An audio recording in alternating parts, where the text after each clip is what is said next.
کہ حضور صلی اللہ علیہ وسلم نے اپنے صحابہ میں سے ایک آدمی کو جاہلیت کے زمانے کے ایک بڑے سردار کے پاس اللہ کی دعوت دینے کے لیے بھیجا۔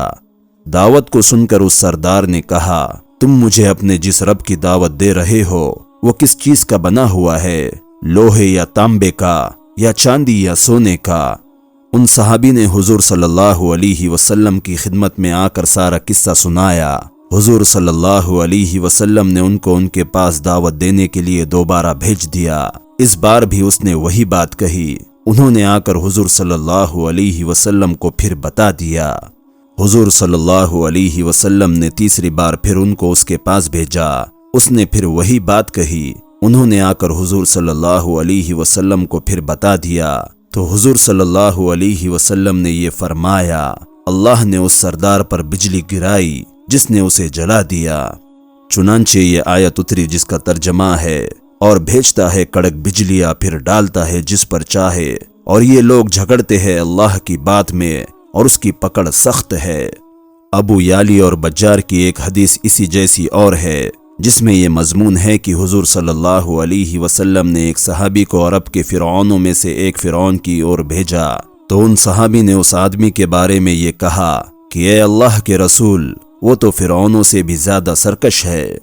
اس روایت میں یہ بھی ہے کہ ان صحابی نے اس آدمی کے پاس جا کر تیسری بار پھر اپنی بات دہرائی، یعنی تیسری بار پھر اس کو اللہ کی دعوت دی۔